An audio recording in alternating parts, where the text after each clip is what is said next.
A father sells his infertile daughter to a billionaire stranger. But this isn't the story you think it is. She thought her life was over the moment he signed her away, until the man who bought her turned out to be nothing like she expected. He didn't want her body. He wanted to save her soul. For the first time, she's treated with kindness. But just as she starts to believe in hope again, the world finds out what her father did, and turns against them both. Now she's trapped between the lies of a preacher and the truth of a man who's never even touched a woman. Why would a billionaire risk everything for someone the world called broken? And when love is born out of scandal, can it ever be pure? Tell me in the comments where you're watching from right now, and if this story speaks to you, make sure you hit subscribe so you don't miss the next one. The Atlanta rain fell in heavy sheets, drumming against the windshield of Monica Ellis's tired Honda Civic as she pulled into the church parking lot. Her fingers trembled slightly on the steering wheel, not from the cold, but from exhaustion after a 12-hour shift at Riverside Nursing Home. The clock on her dashboard read 7:15 in the evening, and the parking lot was nearly empty, except for her father's black SUV and an expensive-looking silver Tesla. Monica's scrubs still carried the antiseptic smell of the nursing home, and her dark hair was pulled back in a messy bun. She hadn't had time to change before answering her father's stern command to meet him at the church office. The tone of his text message had left no room for argument. "Come immediately after your shift. Important church business to discuss." Taking a deep breath, Monica grabbed her worn purse and stepped out into the rain. The drops felt like tiny needles against her skin as she hurried towards the side entrance of Grace Community Church, the building that had been both sanctuary and prison throughout her 32 years of life. The fluorescent lights in the hallway buzzed overhead as she made her way to her father's office. Through the frosted glass, she could see two figures, one she recognized as her father's tall frame, the other unfamiliar. Monica's hand hesitated on the doorknob before she finally knocked. "Enter," came her father's commanding voice. The office was warm and wood-paneled, filled with leather-bound books and the self-important air that Pastor Randall Ellis carried wherever he went. But it was the stranger who caught Monica's attention. A man probably in his mid-30s, wearing an impeccably tailored charcoal suit that probably cost more than she made in 3 months. He stood when she entered, revealing himself to be tall but not imposing, with gentle eyes that seemed to carry their own kind of weariness. "Monica," her father said, his voice carrying that familiar note of disapproval. "You're late. This is Mr. Maverick Cole." The name hit her like a physical force. Everyone in Atlanta knew about Maverick Cole, the reclusive tech billionaire who kept making headlines for his charitable giving while avoiding the spotlight himself. What she couldn't understand was why he was here, in her father's office, looking at her with an expression she couldn't quite read. "Please sit down."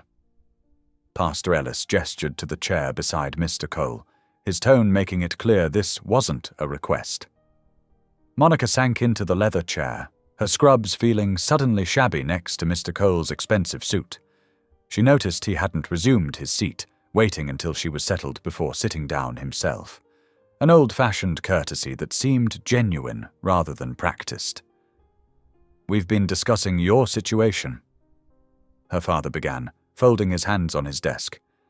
"The shame you've brought upon this ministry with your medical condition, the mounting bills from your treatments, the whispers in the congregation." Monica's cheeks burned. Her father had never forgiven her for being infertile, treating it as a moral failing rather than a medical condition. The treatments she'd undergone years ago had left her with debt she was still struggling to pay off, working double shifts at the nursing home to keep up with the payments. "Mr. Cole has graciously agreed to take responsibility for you," Pastor Ellis continued, his words falling like stones in Monica's stomach. "In exchange for a substantial donation to the ministry's building fund." What?" Monica looked between the two men, her mind refusing to process what she was hearing. "Father, you can't." "I can, and I have." He cut her off sharply. "The papers are already drawn up. Mr. Cole has agreed to assume your debts and provide for your future care. It's more than you deserve, considering how your condition has affected my position in the community." Monica turned to look at Maverick Cole, expecting to see triumph or satisfaction on his face. Instead, she found discomfort and something that looked almost like apology in his eyes. He was holding a fancy pen, his knuckles white around it. "This isn't right," Monica whispered, her voice shaking. "You can't just sell me like this." "Sell you?" Her father's voice turned dangerous. "I'm saving you from your own failures, unless you'd prefer I make public exactly why Sister Catherine's daughter was removed from the youth ministry last month. How your influence—" "That's enough." Maverick Cole spoke for the first time, his voice quiet but firm. "The papers, please." Monica watched in helpless silence as he signed document after document, his signature flowing across the pages in elegant strokes. Her father's smile grew with each signature, his eyes gleaming with satisfaction. When the last paper was signed, Pastor Ellis stood, extending his hand to Maverick. "God bless you, Mr. Cole, for taking this burden from our church family. I trust you'll handle the situation appropriately." Monica felt sick. She wanted to scream, to run, to wake up from what had to be a nightmare. But her father's threat hung in the air. She knew what he was capable of, how he could twist the truth until innocent people got hurt. Maverick Cole stood, buttoning his suit jacket with steady hands. "Miss Ellis," he said softly, "shall we?" The walk to the parking lot was surreal. Monica moved as if in a trance, barely aware of her surroundings until she felt something being held over her head. Maverick had opened an umbrella, shielding her from the rain that was still falling steadily. His Tesla chirped as he unlocked it, opening the passenger door for her with that same careful courtesy he'd shown in the office. Monica slid into the leather seat, her scrubs still damp from her earlier dash through the rain. As Maverick walked around to the driver's side, Monica stared straight ahead, watching the raindrops hit the windshield. They looked like tears, she thought distantly. Nature crying the tears she was too numb to shed. The drops created patterns on the glass, distorting the world beyond into something unrecognizable. She felt rather than saw Maverick settle into the driver's seat beside her. He didn't start the car immediately, and in the silence, Monica could hear her own shallow breathing, the rain on the roof, and the distant rumble of thunder. She was trapped in this moment, this car, this new reality she didn't understand and hadn't chosen. The rain continued to fall, each drop on the windshield, another reminder of how completely her world had changed in the space of one rainy evening. Monica sat perfectly still, afraid that if she moved, if she acknowledged what had just happened, she would shatter into a million pieces.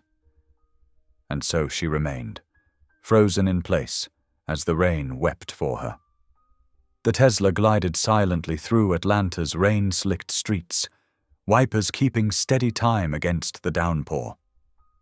Monica sat rigid in the passenger seat, her hands clasped tightly in her lap. The city lights blurred past her window, creating streaks of color that matched her scattered thoughts. As they drove further from the familiar streets of downtown, Monica studied Maverick's reflection in her window. His face was calm, almost serene, as he navigated the winding roads with practiced ease. His hands rested loosely on the steering wheel, and his eyes remained focused on the road ahead. There was something unsettling about his composure. Not the arrogant confidence she'd expected from someone who had just purchased another human being, but rather a quiet dignity that seemed at odds with his actions. The drive stretched on for what felt like hours. They passed through residential areas, then sparser suburbs, until finally the road wound up into the wooded outskirts of the city. The rain had settled into a gentle mist by the time Maverick turned onto a private drive, lined with carefully maintained trees that formed a natural tunnel. The house that emerged from the darkness took Monica's breath away. It was a stunning blend of glass and stone, modern yet somehow organic in the way it seemed to grow from the hillside. Warm light spilled from floor-to-ceiling windows, creating golden rectangles on the wet driveway. Maverick pulled into a 3-car garage and killed the engine. The silence that followed felt heavy with unspoken words. He turned to her, his expression gentle but unreadable. "I know this situation is unconventional," he said softly, "but I want you to feel safe here. Please follow me." Monica's legs felt wooden as she followed him through a door that led into the house. The interior was surprisingly warm despite its modern design. Rich woods softened the clean lines, and artwork dotted the walls. Their footsteps echoed on the hardwood floors as Maverick led her up a curved staircase to the second floor. She tensed when they reached the top, her mind racing with terrible possibilities. But Maverick stopped at the first door in the hallway, producing a ring of keys from his pocket. "This is your suite," he said, unlocking the door and stepping aside to let her enter first. "You'll have complete privacy here." Monica stepped into the room cautiously. It was spacious and beautifully appointed, with a sitting area, a small kitchenette, and a separate bedroom visible through an open door. The furniture was elegant but comfortable-looking, in soft shades of blue and cream. Maverick handed her the keys. "The silver key is for your suite, the gold one for the main house. The bronze one is for the studio." "Studio?" Monica couldn't keep the question from escaping. "Through that door." He gestured to a door she hadn't noticed. "But first, you should eat something. I had the kitchen staff prepare some meals in advance. They're in your refrigerator. Please make yourself at home. We can talk more tomorrow if you'd like." With that, he turned and left, closing the door behind him. Monica heard his footsteps retreat down the hallway, then silence. For several long moments she stood frozen in place, keys clutched in her hand. Then, slowly, methodically, she began to explore her new prison, except it didn't feel like a prison at all. The main room was immaculate, with plush carpeting and a wall-mounted television. The kitchenette contained a full-sized refrigerator stocked with prepared meals, fresh fruit, and bottles of water. The bedroom held a queen-sized bed with what felt like the softest sheets she'd ever touched, and the bathroom was larger than her entire apartment had been. Monica checked every corner, every cabinet, looking for hidden cameras or microphones. She tested the windows. They opened freely to let in the night air. She tried her key in the door. It locked and unlocked smoothly from both sides. Finally, with trembling hands, she opened the door Maverick had indicated led to a studio. When she flicked on the light, tears sprang to her eyes. It was an artist's dream. Easels of various sizes stood ready for use. Shelves lined with canvas in every size imaginable covered one wall. Another wall held organized racks of paints, oils, acrylics, watercolors, along with every type of brush she could imagine. There were even some she recognized, the same brands her father had sold years ago when he'd decided her art was a waste of time and resources. A drafting table stood near the window, complete with a new set of pencils and charcoal. In one corner, she found a small piano, its keys gleaming in the soft light. Music had been another frivolous pursuit her father had forbidden. Overwhelmed, Monica retreated to the bedroom. She sat on the edge of the bed, trying to make sense of it all. Nothing about this matched what she'd expected. Where were the demands, the restrictions, the consequences? As the night grew later, sleep eluded her. The bed was too soft, the room too quiet.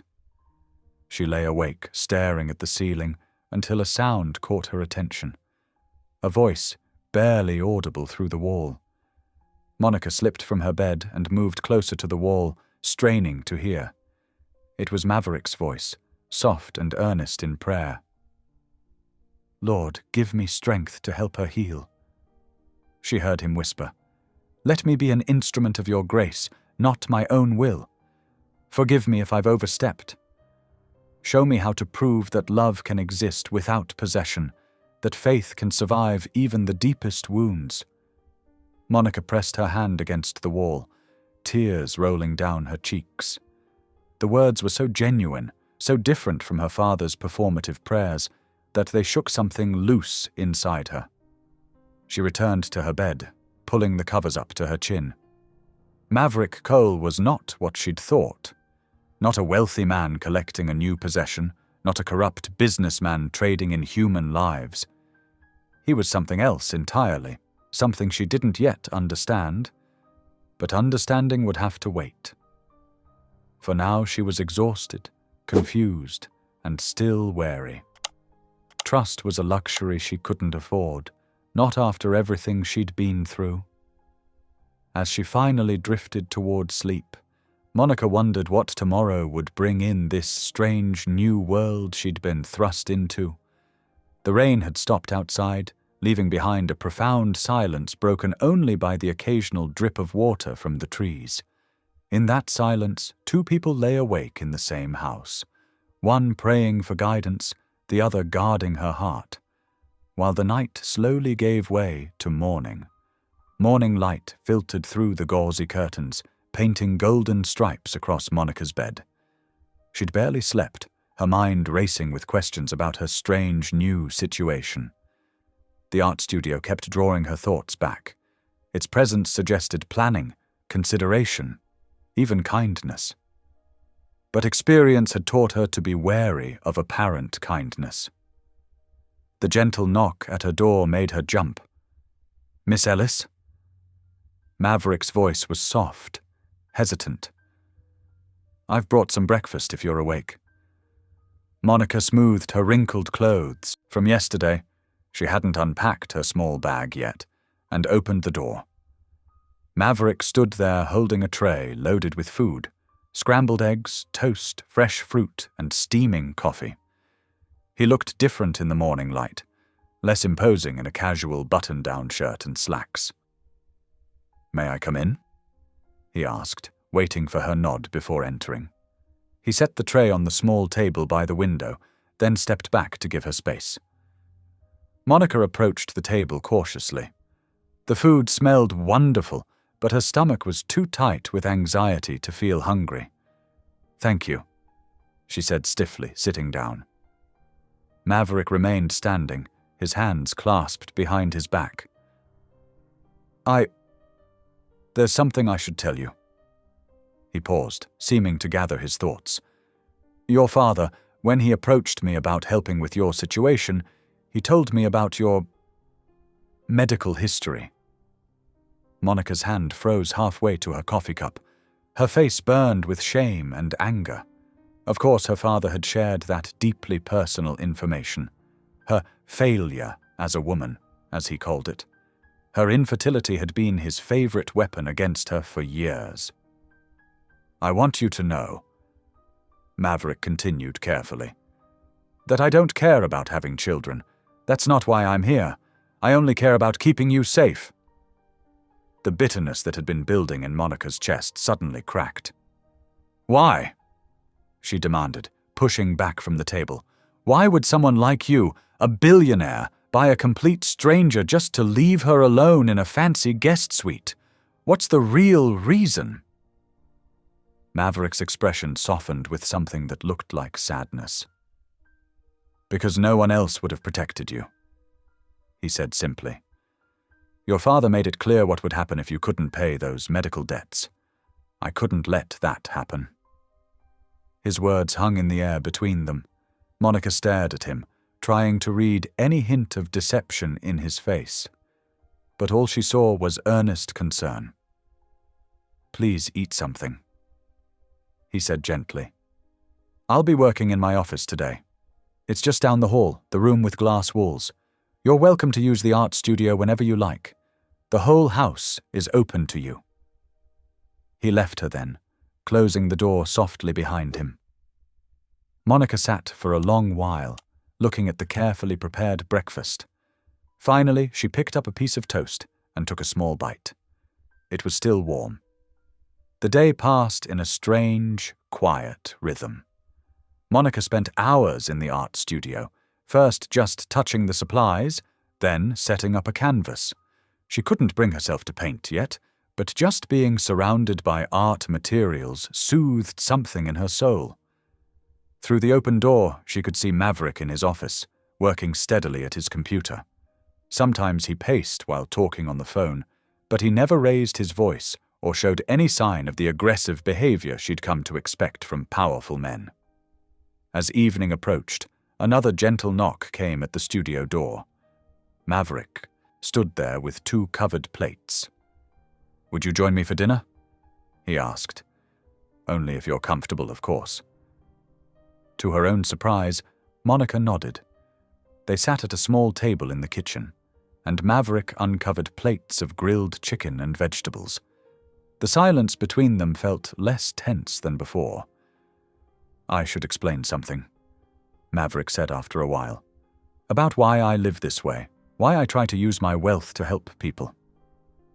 He set down his fork, his eyes distant. "My mother was a humanitarian nurse. She died in a car crash when I was 16, rushing to help victims of a natural disaster. She always taught me that money was only worth what you did with it." He looked down at his plate. "I made a vow at her funeral that I would never use my wealth to harm anyone, that I would try to live up to her example. When your father came to me, I saw a chance to honor that vow." Monica listened, watching his face as he spoke about his mother. There was real pain there, real love. For the first time since entering this house, she felt something unclench in her chest. It wasn't trust, not yet. She'd been hurt too many times to trust easily.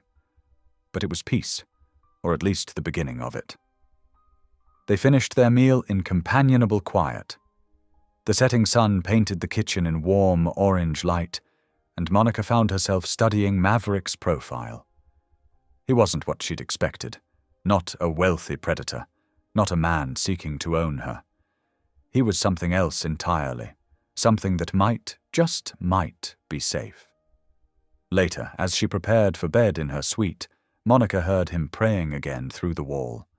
This time, instead of making her suspicious, the sound brought a strange comfort. She lay in the soft bed, watching moonlight play across the ceiling, and allowed herself to hope, just a little, that maybe this time things really would be different.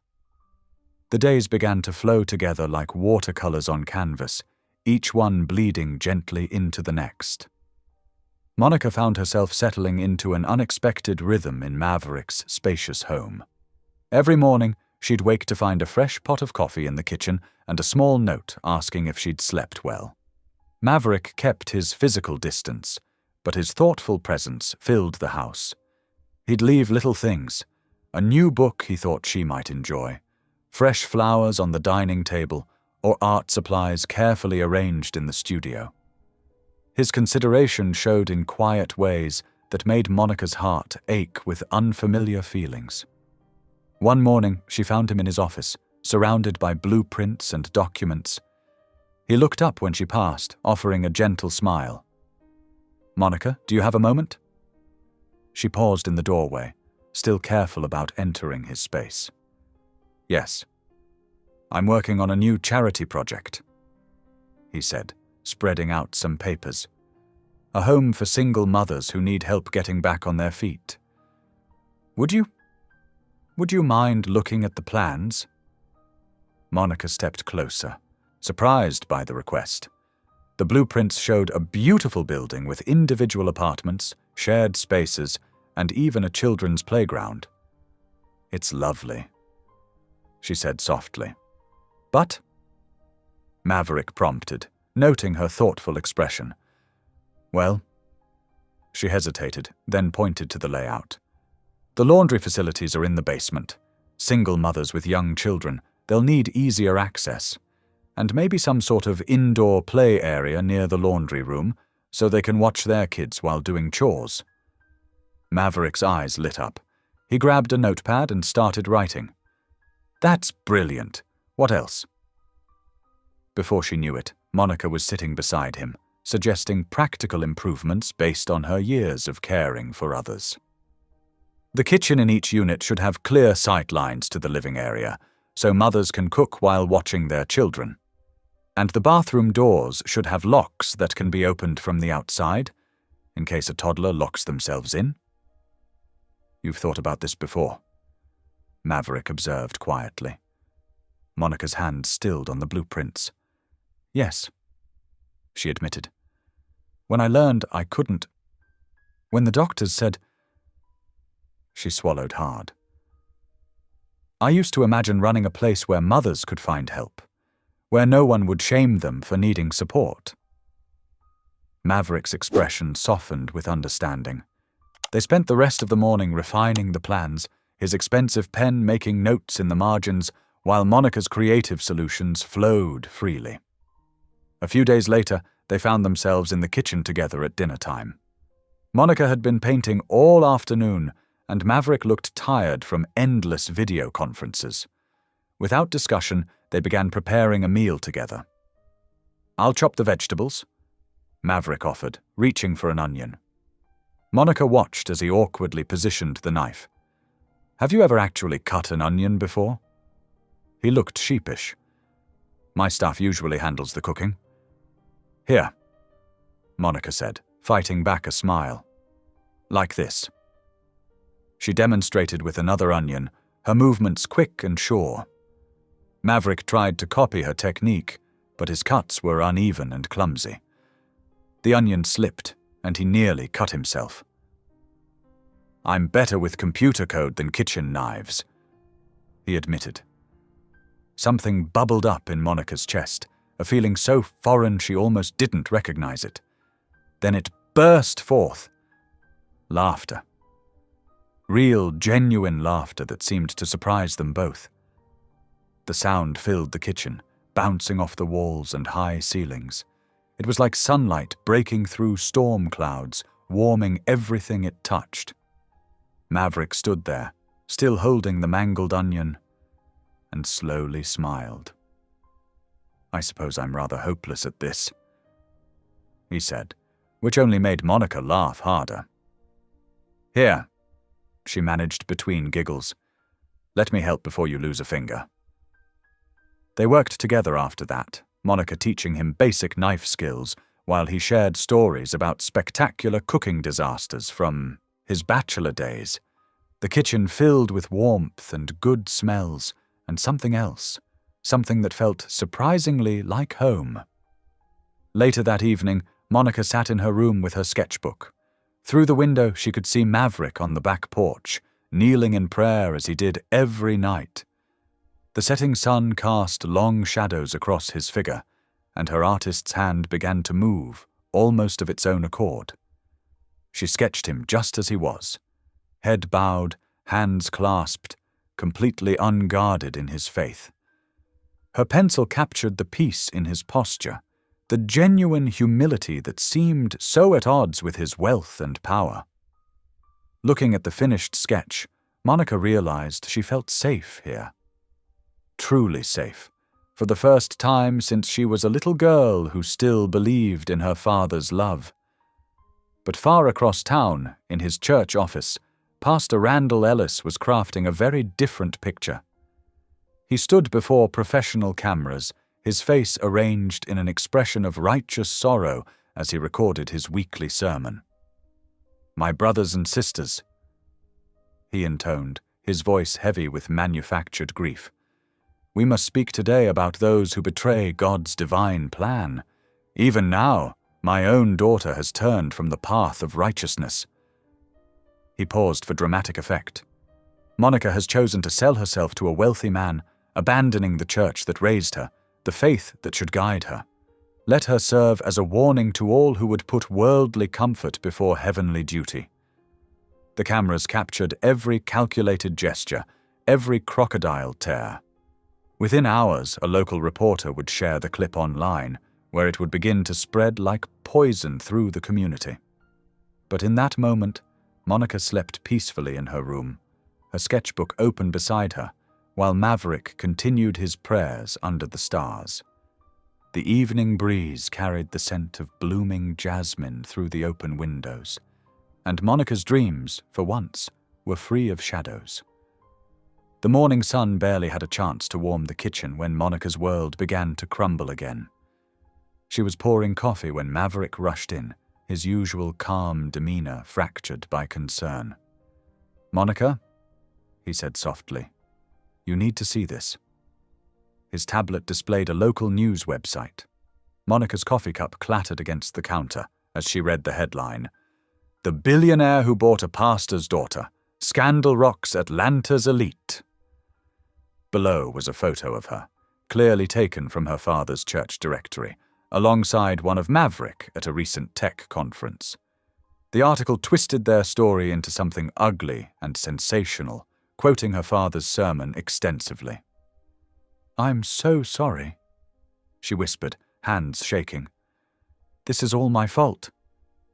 "No," Maverick said firmly. "Your father did this, not you." Before she could respond, his phone buzzed, then buzzed again, and again. The sound became nearly constant as notifications flooded in. Through the kitchen windows, Monica spotted movement at the gates. A small crowd was gathering, photographers with long lenses, reporters with microphones, curious onlookers with phones raised high. Maverick's security team called to report that more media vans were arriving by the minute. His personal phone kept ringing with calls from board members and investors. Finally, he answered one. "Yes, Richard, I understand the concern." He walked to his office, his voice tight with strain. Monica stood at the window, watching the crowd grow. She could see her own face on their phones and tablets as they shared the story. Some held signs with biblical quotes about sin and shame. Her father's influence reached far, poisoning everything it touched. From Maverick's office, she could hear fragments of tense conversations. The company's reputation, shareholders' concerns, public relations nightmare. Then his lawyer's voice, sharp with urgency. "The board is meeting in emergency session. Maverick, they're talking about forcing you to resign. This scandal could tank our stock price." Monica's legs gave out. She sank onto the window seat, her arms wrapped around herself. She'd done this. Her presence in his life was destroying everything he'd built. Hours passed in a blur of news alerts and phone calls. The story spread like wildfire across social media. Every time Monica checked her phone, she saw new hateful comments, new cruel memes, new theories about her true nature. As evening approached, she couldn't take it anymore. She had to find Maverick, had to tell him she would leave, spare him any more damage. She searched the house, finally remembering the small chapel he'd mentioned, a peaceful room he'd built in memory of his mother. She found it tucked away in the east wing, its stained glass windows casting colored light across the wooden floors. Maverick was there, kneeling before a simple cross. In the fading daylight, he looked both strong and vulnerable, his shoulders bearing invisible weights. His whispered prayers reached her ears. "Lord, grant her peace. Shield her from this storm. Let me be strong enough to protect her." Monica's heart clenched. Even now, he prayed for her protection, not his own reputation or wealth. Her knees buckled. She found herself kneeling beside him, her whole body trembling with emotion. Tears she'd been holding back all day finally broke free. Maverick's hand found hers in the dimness. His touch was gentle, anchoring. "We'll face this storm together," he whispered, his voice steady despite everything. Outside, camera flashes began to intensify as the evening news crews arrived. The lights flickered through the stained glass, painting their silhouettes in ever-changing colors as they knelt in prayer. In that moment, Surrounded by chaos but joined in faith, Monica felt something shift inside her. The shame her father had planted so deep began to loosen its roots, making space for something new to grow. Through the chapel windows, more flashes illuminated their figures. The billionaire and the pastor's daughter, finding shelter in prayer while the world raged outside. But this time, Monica wasn't alone in the storm. The first hints of dawn were barely visible when Monica heard quiet footsteps in the hallway. A gentle knock followed. "Monica?" Maverick's voice was low and urgent. "We need to leave soon. The security team says more media outlets are mobilizing." She was already awake, having barely slept. Opening the door, she found Maverick looking tired but determined, his usual pristine appearance slightly rumpled. "Pack whatever you need for a few days," he said, running a hand through his disheveled hair. "We'll use the service exit before the morning crews arrive." Monica nodded, grateful she hadn't really unpacked since arriving. Her few possessions fit into 2 bags, one with clothes, the other with art supplies she couldn't bear to leave behind. Maverick appeared in the doorway again, carrying a leather duffel bag. "The car's ready in the garage. We can avoid the main gates entirely." Through the windows, Monica could see the first streaks of pink and orange painting the sky. Camera flashes still occasionally lit up the grounds, even at this early hour. The reporters were relentless, hungry for scandal. They moved quietly through the house's dimly lit corridors. Maverick led her through a series of doors she hadn't known existed, finally emerging into an underground garage. A dark SUV waited, its engine already running. "The windows are heavily tinted," Maverick explained as he loaded their bags. "They won't be able to see us." Monica slid into the passenger seat, her heart racing. As Maverick pulled out through a concealed exit, she caught one last glimpse of the gathered media in the rearview mirror. They looked like vultures, circling and waiting. The rain started as they hit the highway, fat drops splattering against the windshield. Traffic was light this early, and soon the city's sprawl gave way to misty forests and rolling hills. Monica watched the scenery blur past, each mile putting more distance between them and the chaos they'd left behind. "Where are we going?" she finally asked, realizing she hadn't even thought to question their destination. "My mother's cabin in the Blue Ridge Mountains," Maverick replied, his eyes fixed on the rain-slicked road. "It's secluded, peaceful. No one knows about it except my closest staff." They stopped briefly at a small diner for coffee and breakfast. Monica noticed how Maverick kept his baseball cap low, how he chose a corner booth away from windows. Even here, hours from Atlanta, they couldn't risk being recognized. Back on the road, the rain intensified. The windshield wipers kept steady time as they wound their way into higher elevation. Monica found herself studying Maverick's profile as he drove, the slight furrow between his brows, the set of his jaw. Despite everything, he remained calm, methodical. "Can I ask you something?" she said softly, surprising herself. He glanced over. "Of course." "Why?" She hesitated, gathering courage. "Why did you never marry? Someone like you, successful, kind, you must have had opportunities."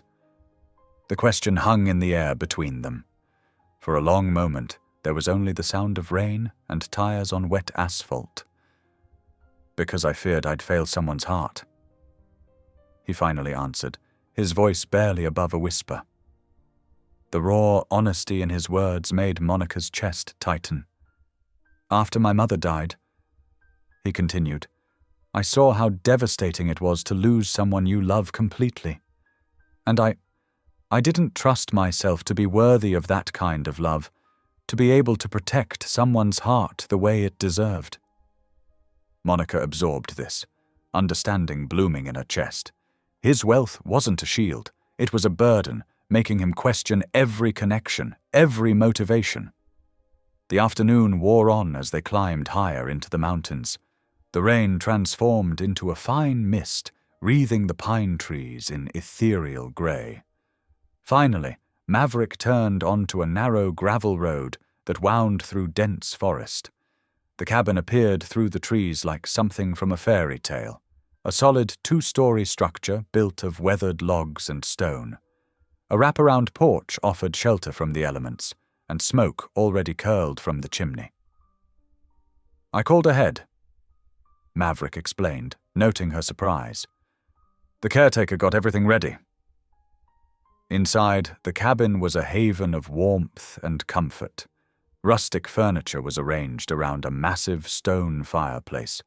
Large windows looked out over the misty valley below. Everything smelled of pine and wood smoke.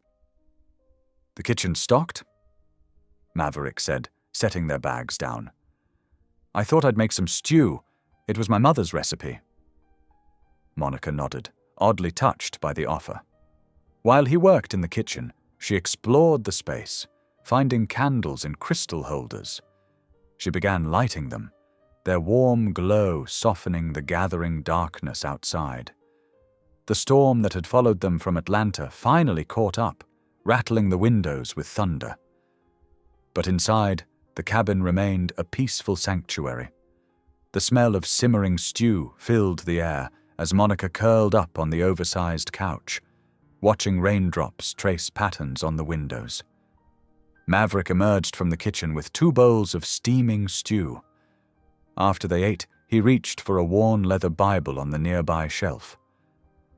"My mother used to read from this when storms frightened me as a child," he explained, his fingers tracing the faded cover. "Would you mind if I—" Monica shook her head, drawing her knees up to her chest. Maverick's voice was steady and deep as he read from the Psalms, words of courage and protection filling the candle-lit room. Outside, the storm raged on, but within these walls, surrounded by the legacy of Maverick's mother's love, Monica found herself enveloped in a silence that felt holy, a pocket of peace in their storm-tossed world. The mountain mornings brought a different kind of peace.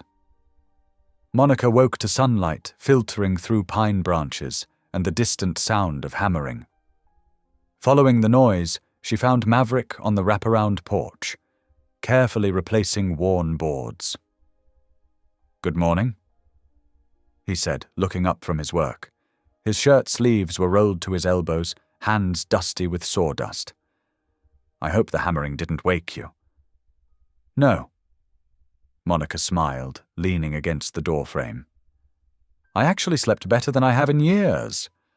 They fell into an easy rhythm over the next few days. Mornings began with shared breakfast, simple meals of oatmeal or toast, accompanied by rich coffee that Maverick brewed in an old percolator.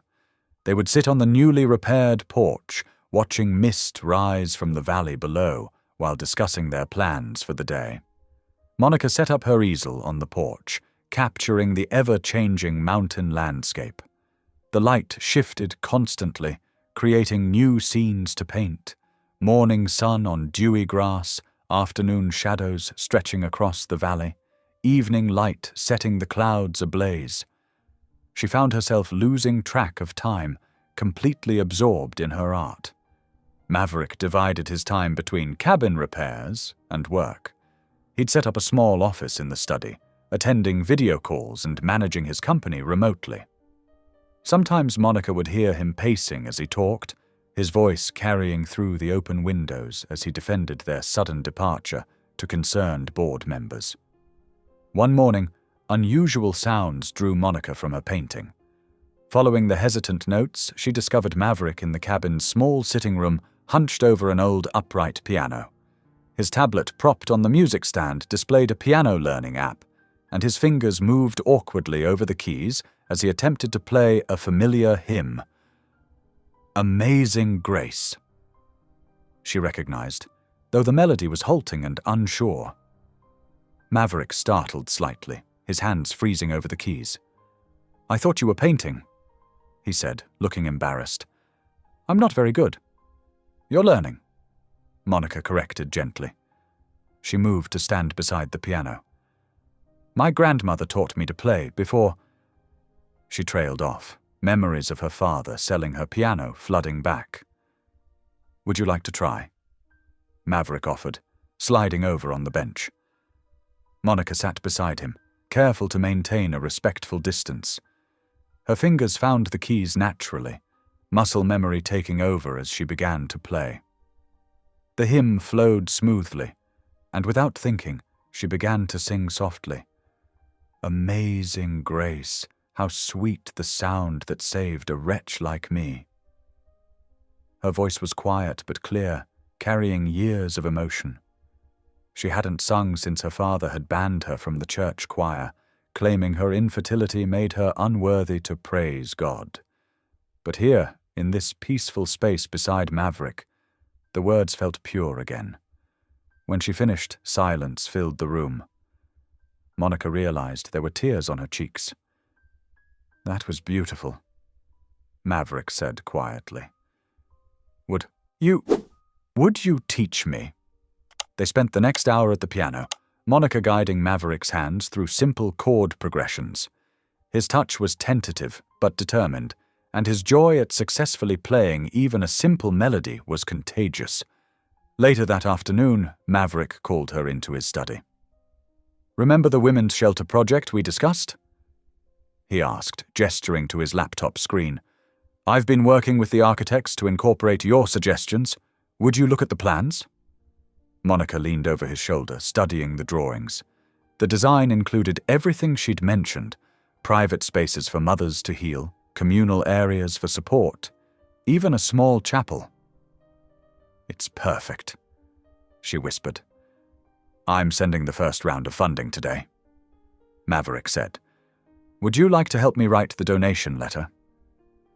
Together, they crafted the message, Monica adding personal touches that spoke to the women's needs. When Maverick hit send on the substantial donation, she felt a wave of gratitude wash over her. Here was wealth being used not for power or control, but for healing. That evening, after a simple dinner of soup and fresh bread, Monica found herself drawn to the porch. The moon hung full and bright over the mountains, casting silver light across the valley. She sank to her knees, overwhelmed by the peace of the moment. "Thank you," she whispered, her first genuine prayer in years.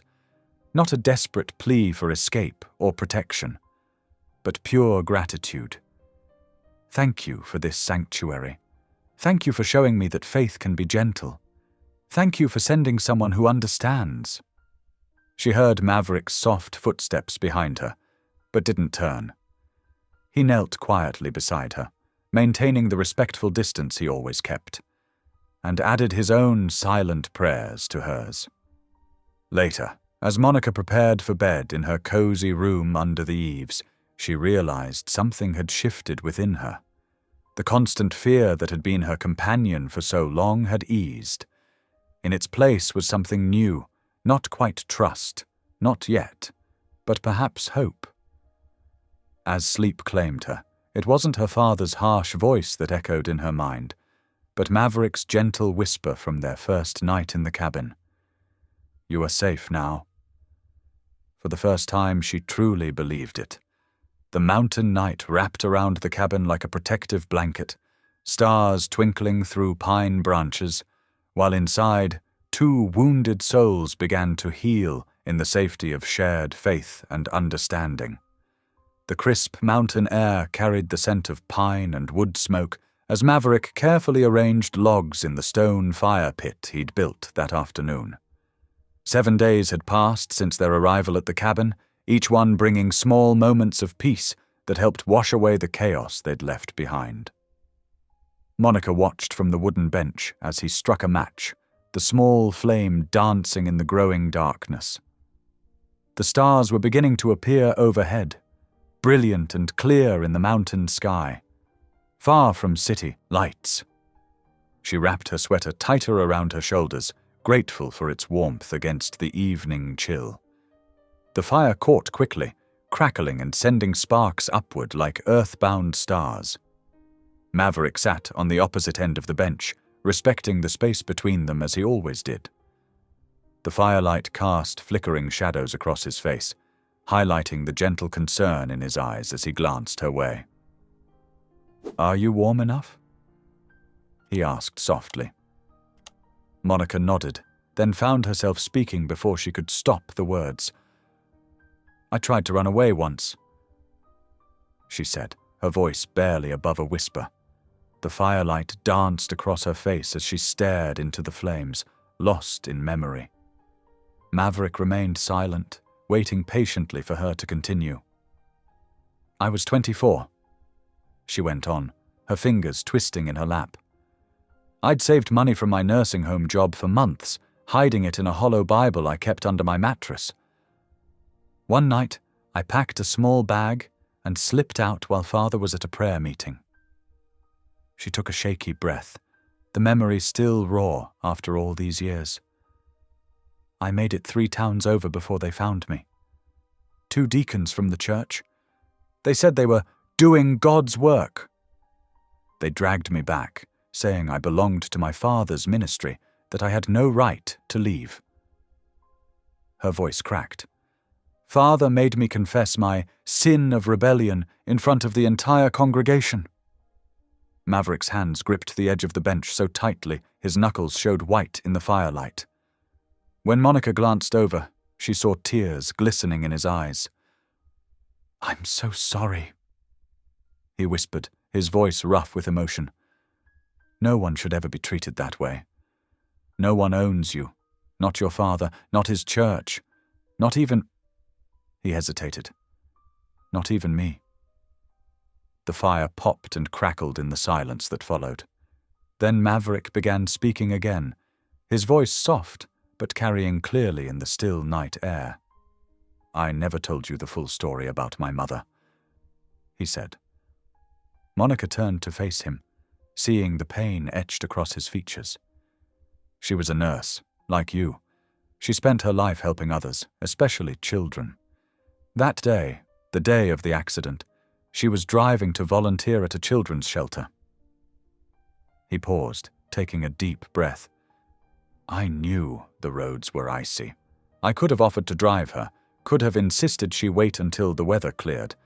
But I was busy with a project, building the technology that would later make me wealthy." His laugh was bitter. "She saw a car spin out ahead of her, a minivan full of children. Instead of staying safe in her own car, she got out to help. Another vehicle lost control." Monica's heart ached as she watched him struggle with the words. "She saved 3 children that day, pulling them from the wreck. But the 4th—" His voice broke. "She went back for the 4th child when the second car hit. I've never forgiven myself for not being there, for not stopping her. Though I know she would have gone anyway. Helping others wasn't what she did. It was who she was." The fire crackled softly as he wiped his eyes. "That's why I started the foundation, why I focus on helping women and children escape abuse. Every time we save someone, I feel like I'm honoring her memory, making up for my failure that day." Monica felt tears rolling down her own cheeks.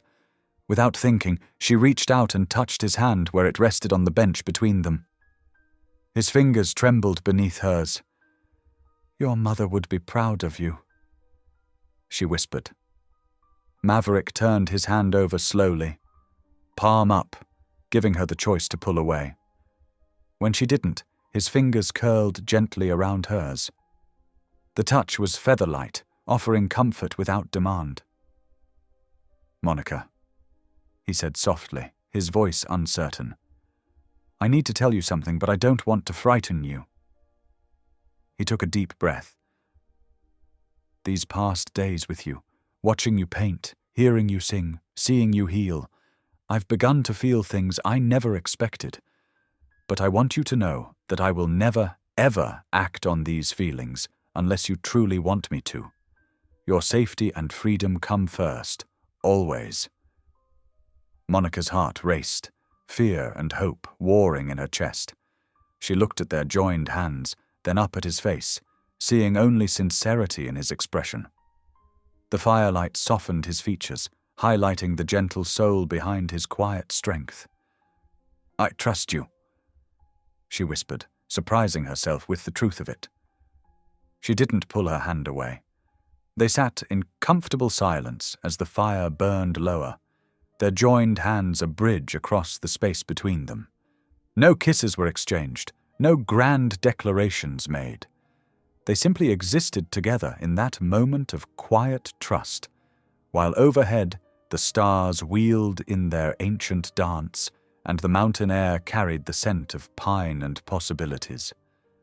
The night ended as it began, with respect and gentle care. When the fire burned down to embers, they walked back to the cabin, their hands finally separating at the door. But something had shifted, like the first warm breeze of spring after a long winter, the promise of renewal, of healing, of hope. That night, both slept peacefully, their hearts full of quiet gratitude for the gift of being truly seen and understood by another soul. The morning sun painted the Blue Ridge Mountains in shades of gold and amber, casting long shadows across the cabin's weathered porch. Monica sat at her easel, brush poised, watching as Maverick worked on the broken fence post at the edge of the property. The morning light caught his profile perfectly, highlighting the gentle determination in his features. "Hold still for just a moment," she called out, mixing colors on her palette. "The light is perfect right now." Maverick froze comically mid-motion, hammer raised above the fence post. "Like this?" he asked, trying not to smile. "Perfect." Monica laughed, her brush dancing across the canvas. "Though maybe try to look less like you're posing for a superhero movie." He relaxed his stance but kept working, driving nails into the weathered wood with steady strokes. Monica captured the quiet strength in his movements, the way his hands were both powerful and gentle at once. She mixed blues and greys for his shirt, warm browns for his hair, and paid special attention to his eyes. Those kind eyes that had never once looked at her with anything but respect. "You know," she said, adding subtle highlights to the portrait, "I never thought I'd be painting again. Father sold all my supplies years ago, said art was a waste of time." Maverick paused in his work, frowning. "Art is never a waste. It's a gift, like your music." "Speaking of gifts," Monica set down her brush, "I smell something burning." Maverick's eyes widened. "The toast!" He dropped the hammer and ran toward the cabin's kitchen, leaving Monica laughing at her easel. Inside, smoke wafted from the toaster. Maverick rescued 2 thoroughly blackened pieces of bread, waving away the smoke with a dish towel. Monica followed him in, still chuckling. "Here, let me help before you burn down your mother's cabin," she teased, taking over the breakfast preparations. "You stick to fixing fences." "In my defense," Maverick said, looking sheepish, "I was distracted by being an artistic muse." Monica rolled her eyes but couldn't hide her smile. She cracked eggs into a pan while Maverick made fresh toast, under her watchful eye this time. They moved around each other in the small kitchen, with an easy familiarity that had developed over their days together. "You know what this kitchen needs?" Monica said, plating the eggs. "Music." After breakfast, they cleaned up together, and Monica sat at the old upright piano in the corner of the living room. Her fingers found the keys naturally now, no longer hesitant.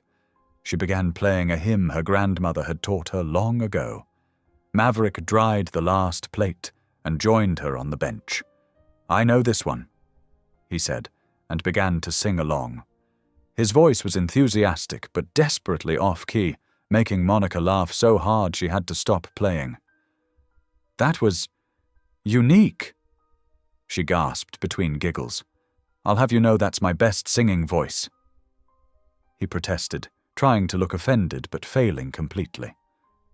"Try again," Monica encouraged, starting the song over. "This time, try to actually hit the notes instead of circling around them, hopefully." Their second attempt wasn't much better, but their laughter filled the cabin with joy.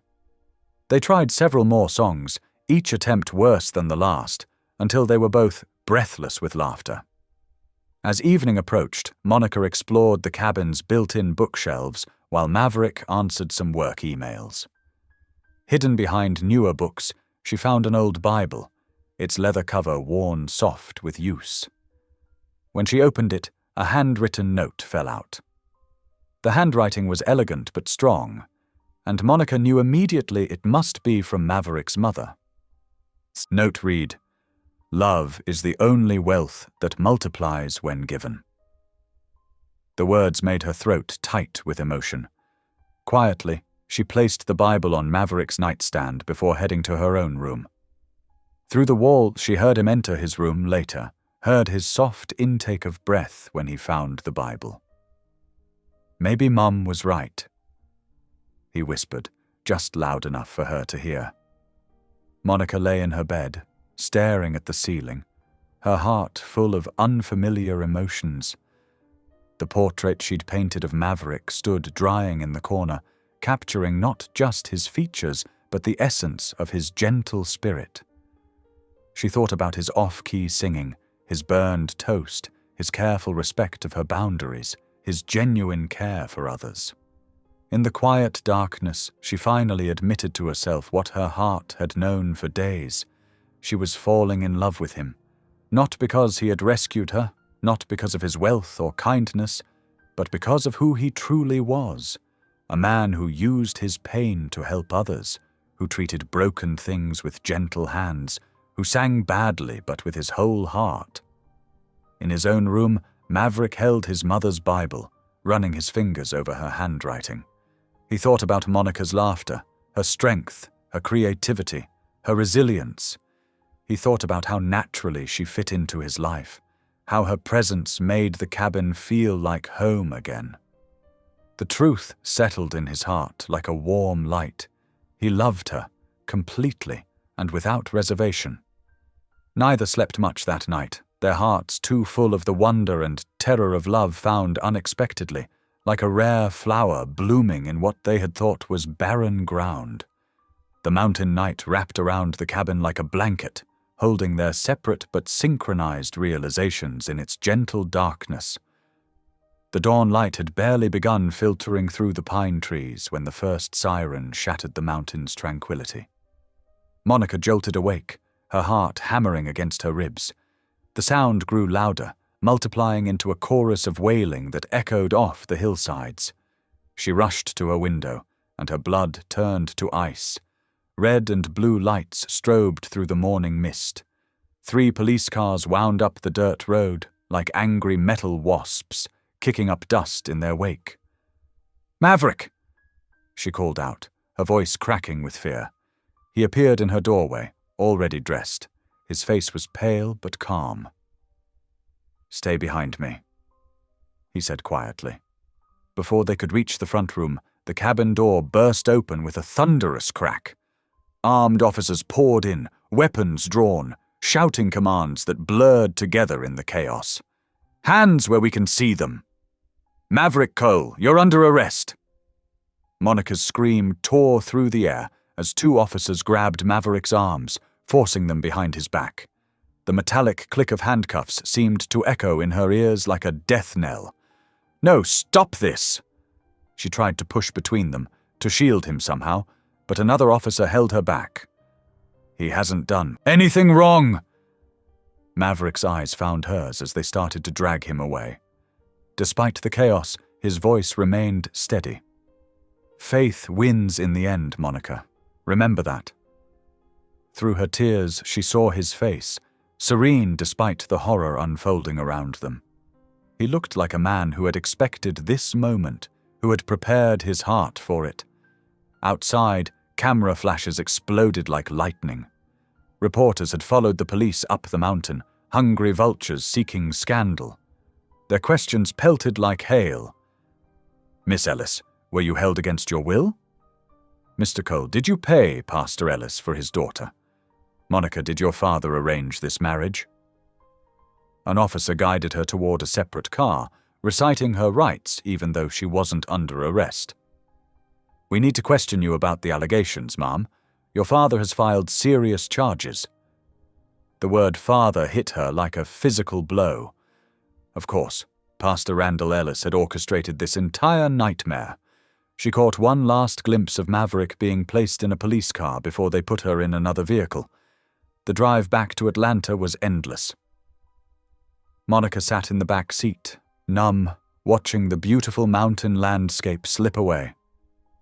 The officer tried to make conversation, but she couldn't respond. Her mind kept replaying Maverick's last words. Faith wins in the end.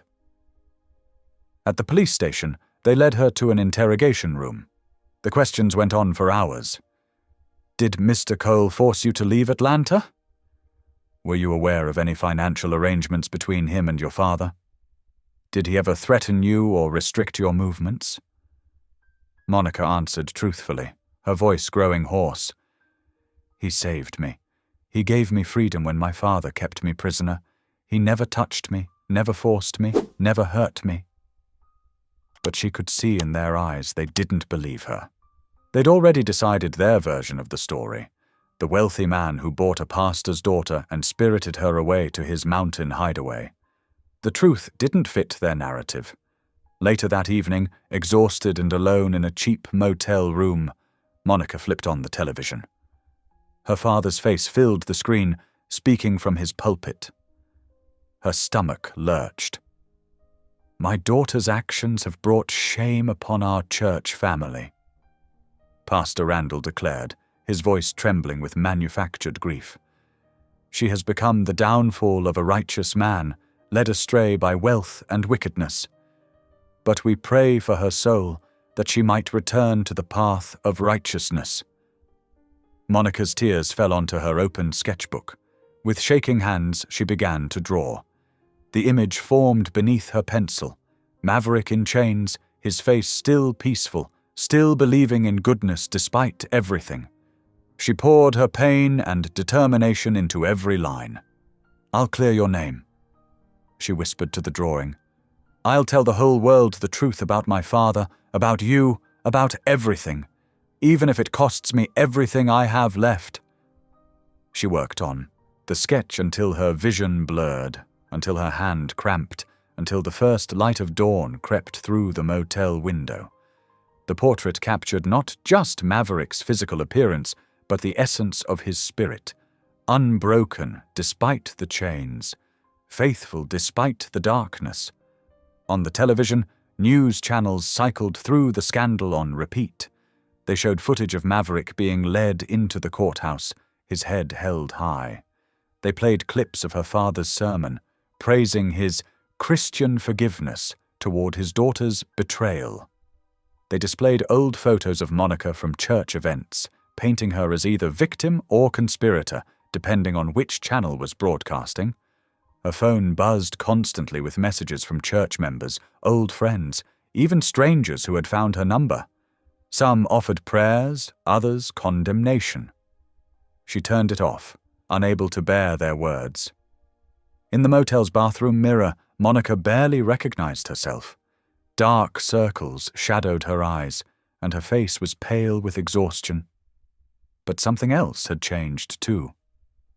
There was a strength in her gaze that hadn't been there before.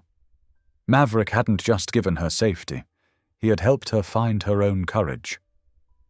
She opened her sketchbook again, looking at the portrait of Maverick.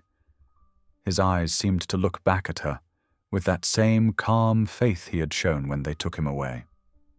She added one final detail, a soft light around him, breaking through the darkness of his chains. Faith wins in the end. She repeated his words quietly. And truth is stronger than lies. Outside her window, the city was waking up to another day of scandal and sensation. But inside, Monica felt a strange peace settling over her. She knew what she had to do. She would fight, not just for Maverick's freedom, but for the truth itself. Her father had wielded lies like weapons for years. Now it was time for light to break through the darkness.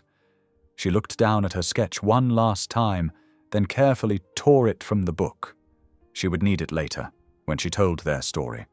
It would be her evidence of love's quiet strength, of faith that endured even in chains, of truth that refused to be buried beneath lies.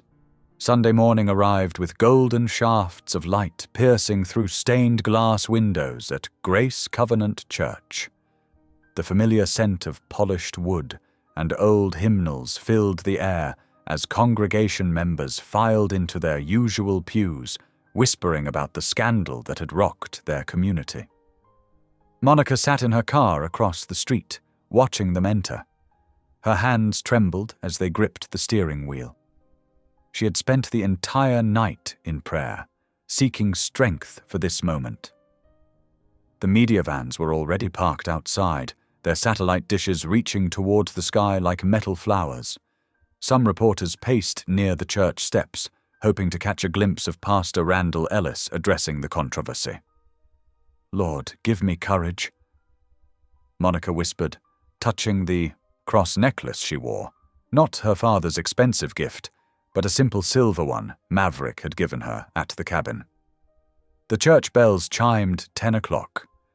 Inside, she knew her father would be starting his sermon, his voice booming with practiced authority. Taking a deep breath, Monica stepped out of her car. Her simple blue dress felt like armor as she walked towards the church doors. Several reporters recognized her, their cameras clicking rapidly, but she kept her eyes forward. The massive wooden doors creaked as she pulled them open. Organ music spilled out, along with her father's familiar voice. "And we must stand firm against the forces that seek to corrupt our sacred—" He stopped mid-sentence as Monica began walking down the center aisle. The congregation turned in their seats, a wave of whispers rushing through the sanctuary.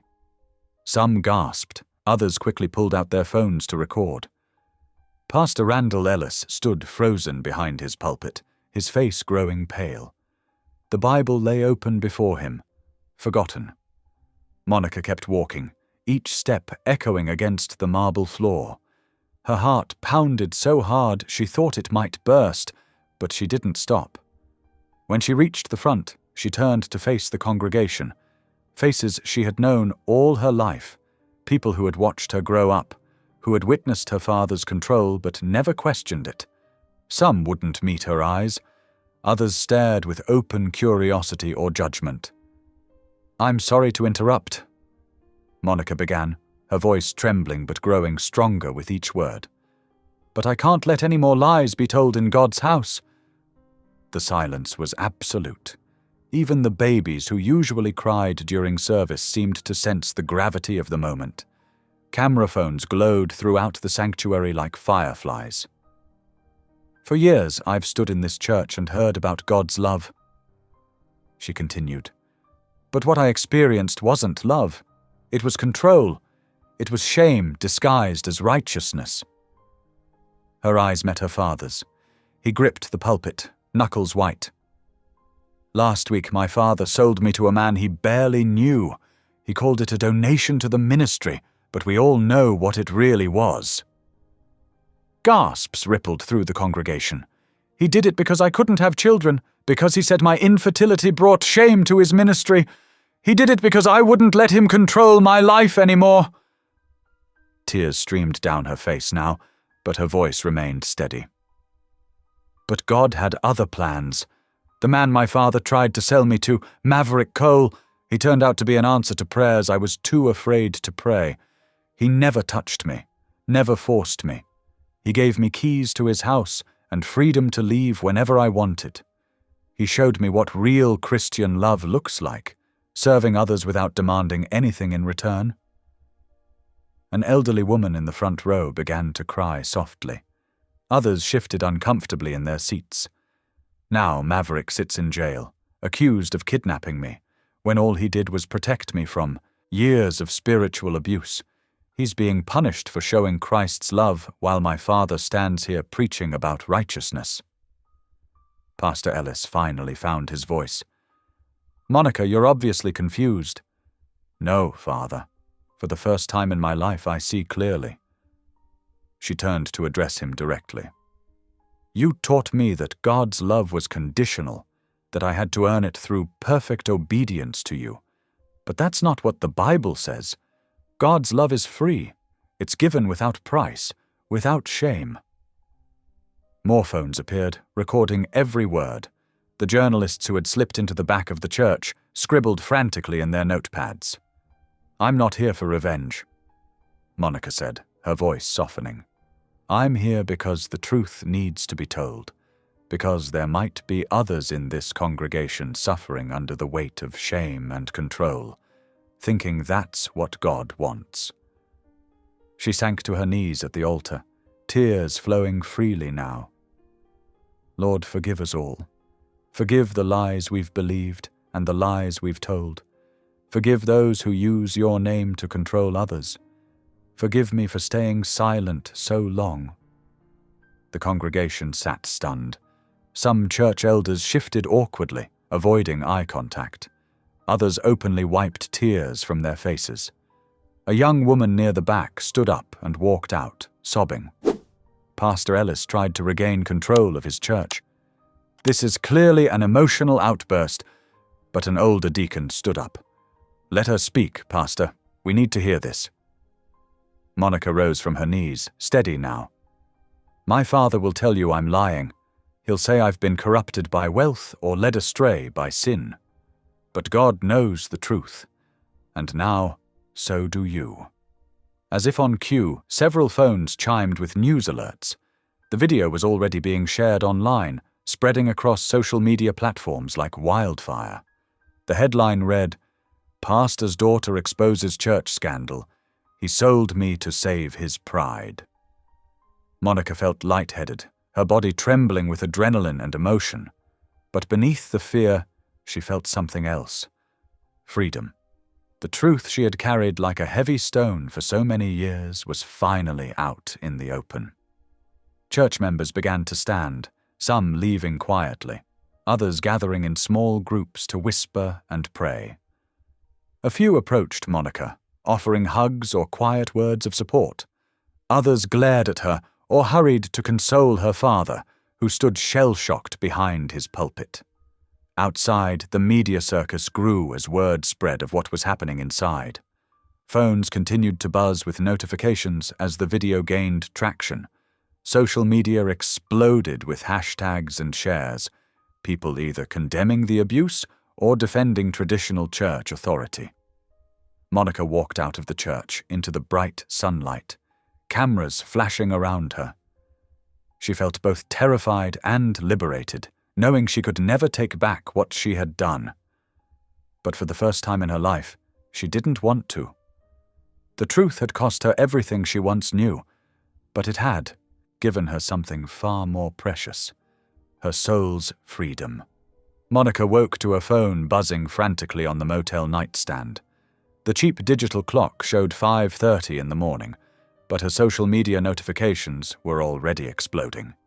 Hands shaking, she opened her feed. Justice for Monica was trending nationwide. Her breath caught as she scrolled through thousands of messages.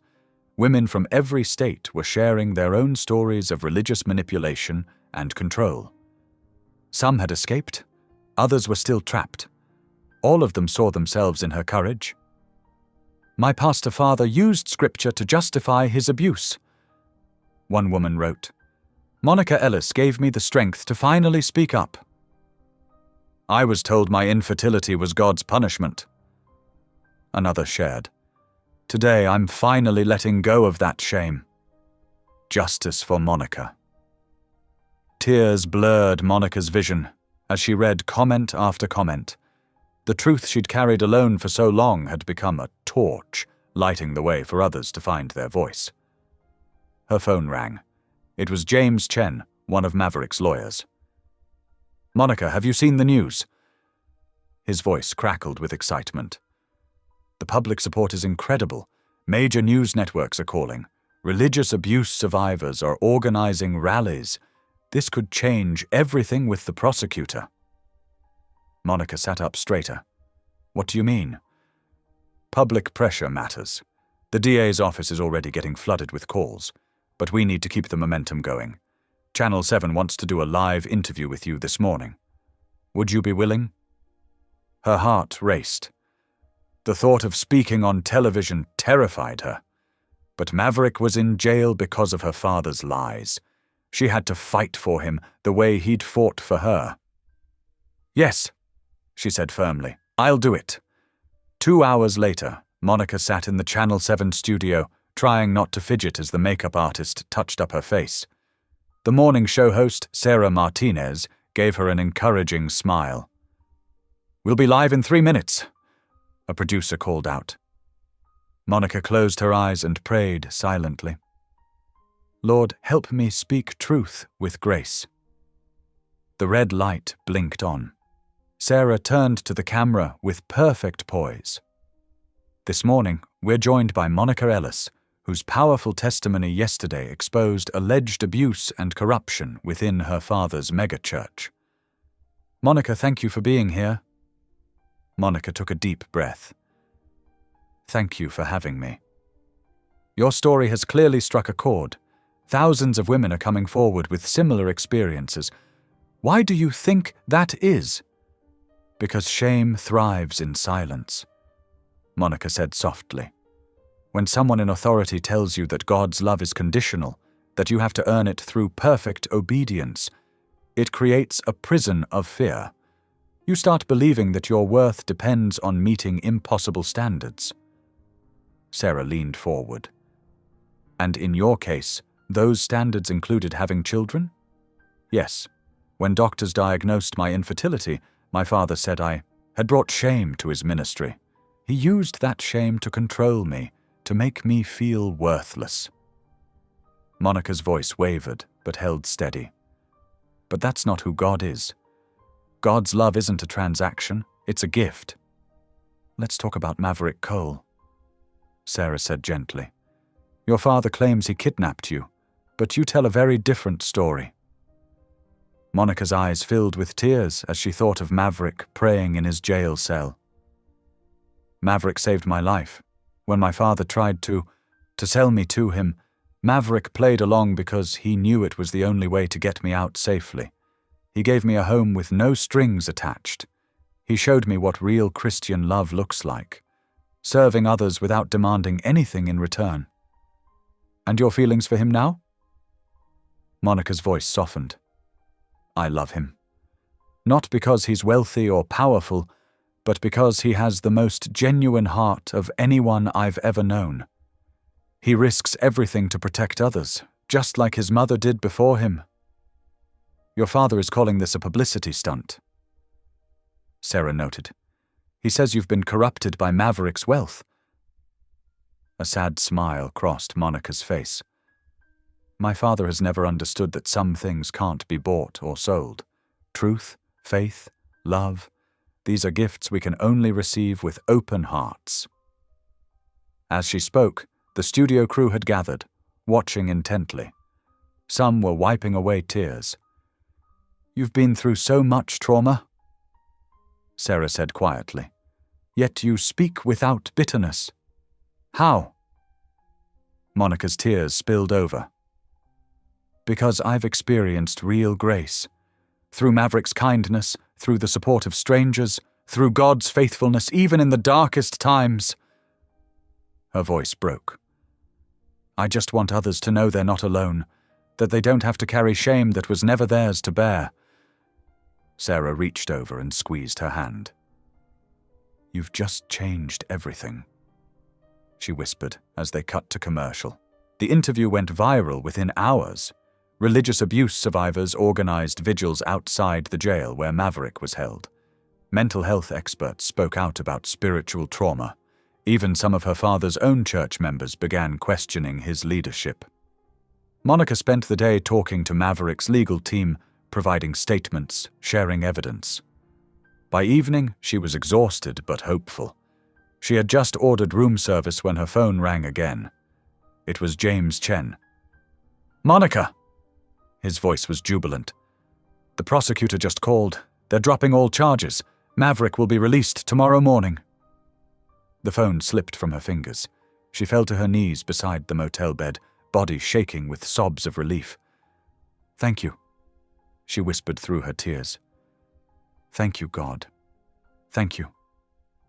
Outside her window, the sun was setting on Atlanta, painting the sky in colors of hope. Tomorrow would bring reunion and new beginnings. But tonight, in this quiet moment, Monica simply let herself feel the pure joy of truth, triumphant, and love vindicated. She thought of all the women who had shared their stories today, of lives touched and hearts awakened. Perhaps this had been God's plan all along, not just her liberation, but a movement of healing for others trapped in similar chains. Through her tears, she smiled. Tomorrow, Maverick would be free. And together, they would keep building something beautiful from the ashes of shame, a testimony of grace stronger than any prison of fear. The morning sun painted Atlanta's courthouse steps in shades of amber and gold. Monica Ellis had arrived before dawn, her heart racing with anticipation. She smoothed her simple blue dress, the one she'd painted in at the cabin, and watched the courthouse doors intently. News crews gathered nearby, their cameras ready, but she barely noticed them. At 6:45 in the morning, the massive wooden doors creaked open. Monica's breath caught in her throat as Maverick Cole stepped into the sunlight. He looked tired, his usually pristine suit slightly rumpled from 3 days in custody, but his gentle eyes found hers immediately.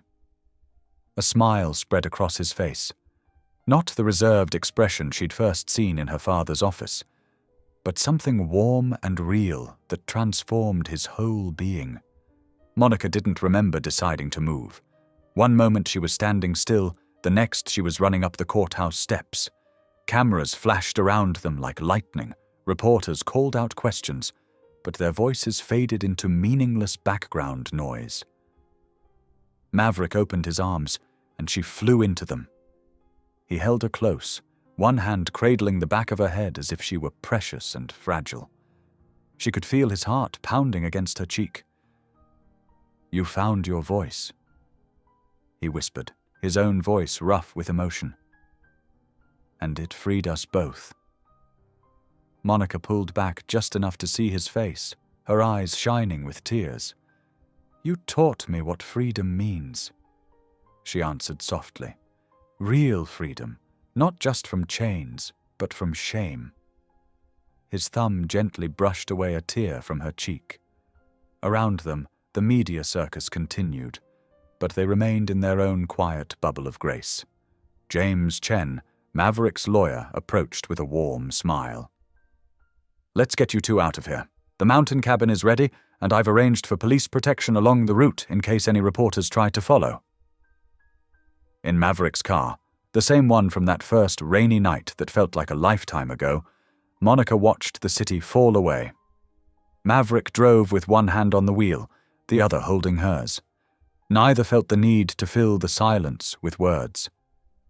The morning light danced through the trees as they climbed into the mountains, and Monica felt peace settle over her like a warm blanket. When they reached the cabin, everything was exactly as they'd left it 3 days ago. Monica's half-finished painting still stood on the easel by the window. Maverick's reading glasses lay on the coffee table beside his mother's Bible. Even the fireplace held cold ashes from their last night together. "Home," Maverick said quietly, setting down their bags.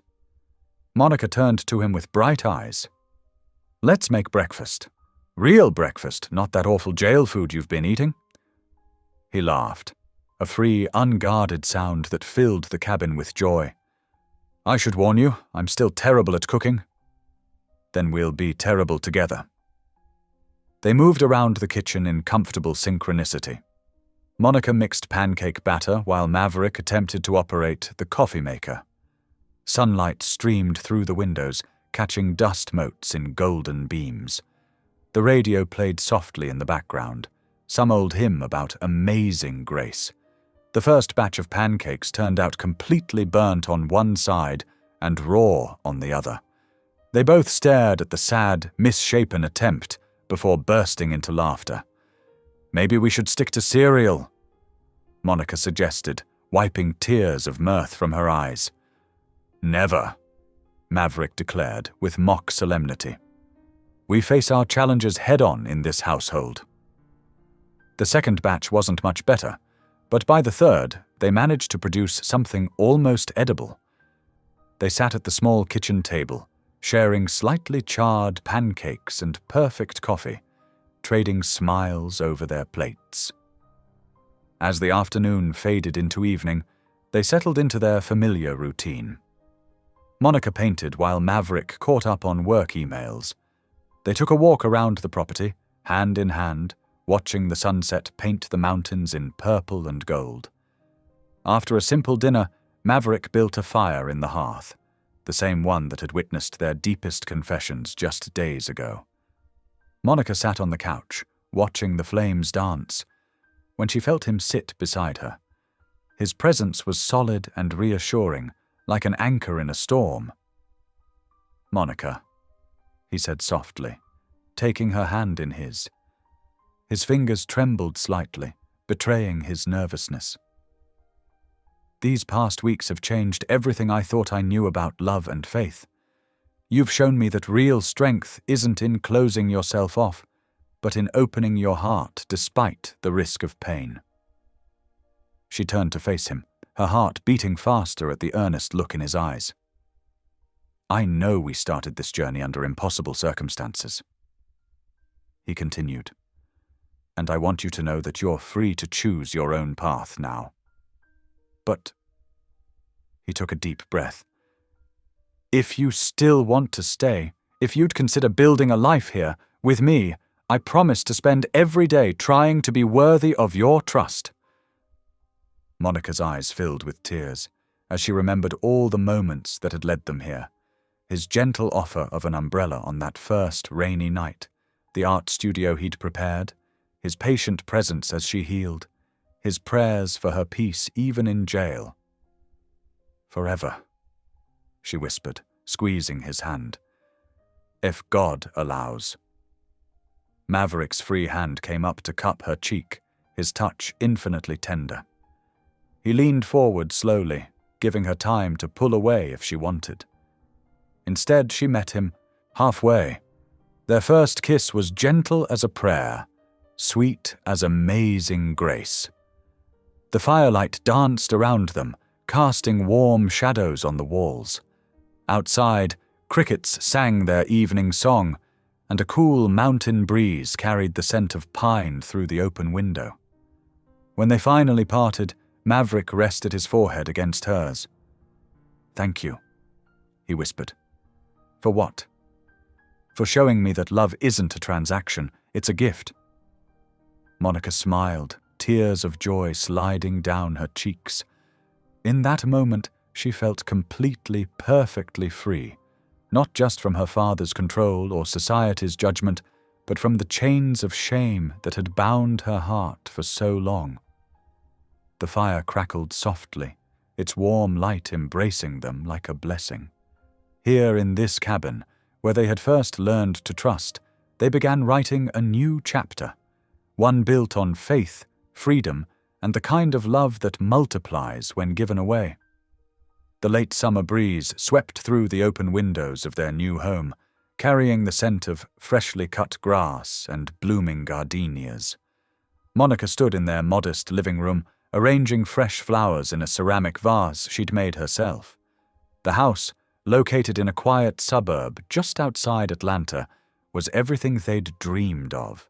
Not too big, not too small, just perfect for two people learning to build a life together. Maverick's voice drifted in from his home office, where he was on a video call with his charity board.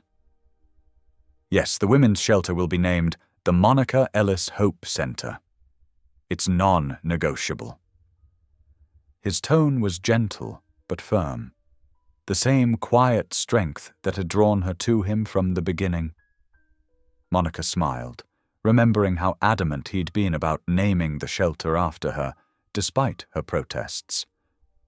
"It's not about recognition," he'd explained.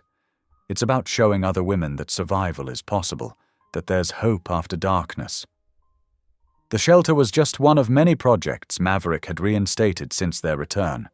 He'd thrown himself back into his philanthropic work with renewed purpose, using his wealth and influence to create real change. The board had welcomed him back enthusiastically, especially after the public learned the truth about their story. Walking into her art studio, a sun-filled room at the back of the house, Monica's eyes fell on her first sold painting. Bought free hung on the wall, a powerful abstract piece that told their story through swirling colors, dark shadows giving way to light, chains breaking into butterflies. A prestigious gallery in downtown Atlanta had displayed it last month, and it sold within hours. The buyer, a domestic violence survivor herself, had hugged Monica with tears in her eyes. She picked up her brushes, losing herself in the peaceful rhythm of creating. These days, her art flowed more freely than ever before. The shame and fear that had once blocked her creativity had melted away, replaced by a deep sense of purpose and peace. "Hey?" Maverick's soft voice interrupted her thoughts. He stood in the doorway, his tie loosened after a long day of meetings. "Ready to head to the shelter?" Monica nodded, cleaning her brushes. Every Tuesday and Thursday they volunteered together at the Hope Center. She led art therapy sessions for the residents, while Maverick helped with financial literacy workshops. It was their way of turning their own healing into hope for others. The drive to the shelter was filled with comfortable conversation about their day. Maverick shared insights from his latest therapy session. He'd been going twice a week, working through his guilt about his mother's death and learning to open his heart more fully. "Dr. Thompson says I'm making progress," he said, his hands relaxed on the steering wheel. "We talked about how saving you wasn't about failing Mom, but about honoring her legacy of protecting others." Monica reached over and squeezed his hand. "She would be so proud of you, Maverick. I know I am." At the shelter, they were greeted by warm smiles and the smell of fresh coffee. The building itself was beautiful, modern yet welcoming, with plenty of natural light and secure facilities. Monica's suggestions had been incorporated into every aspect of the design, from the children's playroom to the meditation garden. "Miss Monica!" A young woman named Sarah rushed up to hug her. "I got the job! The one you helped me apply for!" "That's wonderful!" Monica hugged her back, remembering her own journey from helplessness to hope. The art therapy session that evening was especially powerful. As the women painted their stories, Monica shared parts of her own, watching healing happen brushstroke by brushstroke. Maverick occasionally peeked in, his eyes full of pride and love when he saw her in her element. Later that night, they sat at their piano, a wedding gift from Maverick's board. Monica played while he sang hymns slightly off-key, making her giggle. Their evening prayers had become a cherished ritual, thanking God for their blessings and asking for guidance to help others. "I never thought I'd find faith again," Monica admitted softly as they finished praying. "After everything my father did in God's name. But you showed me what real Christianity looks like. Love without conditions. Grace without price." Maverick pulled her close, pressing a kiss to her temple. "You showed me the same thing. I was so afraid of using my wealth wrongly that I almost stopped using it at all. You taught me that money can be a tool for good when the heart behind it is pure." They were getting ready for bed when it happened. Monica stood up from the bathroom counter, and the world tilted sideways. Her vision blurred, and she grabbed the sink for support. "Maverick!" she called out, her voice shaking. He was there in seconds, strong arms steadying her. "What's wrong? What happened?" "I'm dizzy. Everything's spinning." She tried to focus on his face but couldn't seem to make her eyes work properly. "I'm taking you to the hospital," he said firmly, already lifting her into his arms. His heart pounded against her cheek as he carried her to the car, his movements careful but urgent. The night air was cool on her face as Maverick helped her into the passenger seat. She could hear the worry in his breathing, see it in the way his hands shook slightly as he buckled her seatbelt. "Stay with me, sweetheart," he kept saying as they drove through the darkened streets. "We're almost there. Just stay with me." Monica closed her eyes against the spinning world, holding tight to his hand. Even in her dizziness, she felt safe. Whatever was happening, they would face it together, just as they had faced everything else. Through the fog in her mind, she heard him praying under his breath, the same way he had that first night in his house. But this time, instead of praying alone, she joined him weakly, their voices twining together in the darkness. The emergency room lights were harsh and bright as Maverick rushed her inside, his voice steady but urgent as he spoke to the nurses. Monica squeezed his hand, drawing strength from his presence as the medical team surrounded them. The emergency room buzzed with activity as Monica lay on the examination table, her hand still firmly clasped in Maverick's. The doctor had ordered several tests, and the waiting seemed endless. Maverick's prayers hadn't ceased, a constant whisper of faith in the sterile hospital room. "Mr. and Mrs. Cole?" The doctor returned, holding a clipboard and wearing an expression that made Monica's heart skip. But instead of the grave news they feared, a smile broke across his face. "I have some extraordinary news." Monica felt Maverick's grip tighten as the doctor continued. "Mrs. Cole, you're pregnant."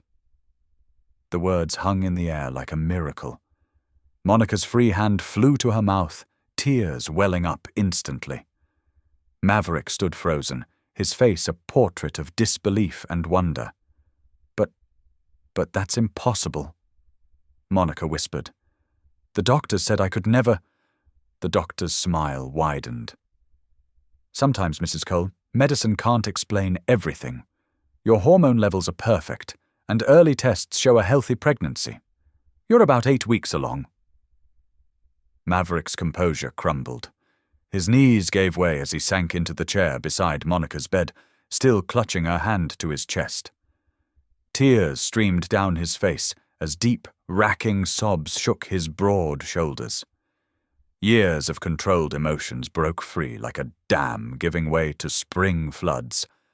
"Thank you," he kept whispering, though it wasn't clear if he was addressing the doctor, Monica, or God himself. "Thank you, thank you." Monica reached out to stroke his hair, her own tears falling freely. The dizziness that had brought them here suddenly made perfect sense. Morning sickness, the body's announcement of new life growing where hope had died. The following months passed in a blur of joy and preparation. They transformed one of their spare rooms into a nursery, painting the walls with soft clouds and golden sunbeams. Monica would often sit in the rocking chair, her growing belly a constant reminder of God's ability to bring life from barrenness. Maverick took to reading parenting books out loud in the evenings, his voice full of wonder at each new fact about their developing child. The pregnancy progressed without complications, defying every previous medical prediction. Their doctor called it a miracle, and neither Monica nor Maverick could disagree. Each ultrasound revealed perfect development, each heartbeat strong and steady. On a bright spring morning, their daughter made her entrance into the world. They named her Grace Cole, Grace for the divine favor that had given her life, and Cole to carry on the legacy of love and redemption her parents had built. "She's perfect," Maverick whispered, counting tiny fingers and toes for the 100th time. "Absolutely perfect." The christening was scheduled for a Sunday morning at the very church where their story had begun. But this time, the building felt different. New leadership had transformed it from a place of judgment into one of genuine worship and community. The harsh fluorescent lights had been replaced with warm, natural lighting, and the stern portraits of past leaders had given way to artwork celebrating God's love. Monica stood at the entrance, cradling Grace in her arms. The baby wore a christening gown made from pieces of both Monica's wedding dress and material from Maverick's mother's favorite shawl, a symbol of how love could weave broken pieces into something beautiful. As they walked down the aisle, Monica noticed a familiar figure sitting quietly in the back pew. Pastor Randall Ellis, no longer adorned in his fancy suits but wearing simple clothing, watched with tears streaming down his weathered face. The months since the scandal had changed him profoundly. After the truth came out, he'd resigned from ministry and sought counseling, confronting the damage his pride had caused. Monica paused beside his pew. The congregation held its breath, memories of past pain still fresh in their minds. But Monica's heart had been transformed by the same grace that had given her daughter life. "Would you like to meet your granddaughter?" she asked softly. Pastor Randall's hands trembled as he stood, his eyes fixed on the tiny bundle in Monica's arms. "I don't deserve—" he began, his voice breaking. "Grace isn't about deserving," Monica replied, echoing words she'd learned from Maverick. "It's about choosing mercy when judgment would be easier." She carefully transferred Grace into her father's arms. The old man cradled his granddaughter with reverent gentleness, tears falling onto her christening gown. "She's beautiful," he whispered, "just like her mother." During the ceremony, Maverick stood proud beside Monica as they presented Grace to God and the congregation. When it came time for the blessing, he lifted their daughter toward the sunlight, streaming through the stained glass windows. The colors painted her in rainbow hues, a living reminder of God's promises. Monica watched her husband and daughter, her heart so full it felt like it might burst. "God didn't fix what was broken," she whispered, understanding flowing through her like a river of peace. "He made something new." The words rang true through every corner of her being. The barren places in her life hadn't simply been restored, they'd been transformed into gardens of unexpected joy. Her father's harsh religion had given way to authentic faith. Maverick's lonely mansion had become a warm home. Her own broken dreams had blossomed into a reality more beautiful than she could have imagined. From the church's piano, soft music began to play. The same hymn Monica and Maverick had stumbled through together in those early days at the cabin. But now it rose clear and strong, joined by voices from the congregation. Laughter and joy mixed with the music, creating a symphony of redemption. The sound filled the rebuilt church, echoing off walls that had once contained shame, but now held hope. It spilled out through open windows into the spring morning, carrying the message that love, when given chance after chance, could redeem even the deepest wounds. Grace cooed in her father's arms, her tiny face turned towards the light, while Monica's hand found its familiar place in Maverick's. Together they stood, surrounded by their transformed community, living proof that faith restored and love redeemed could make all things new. Thank you for being here.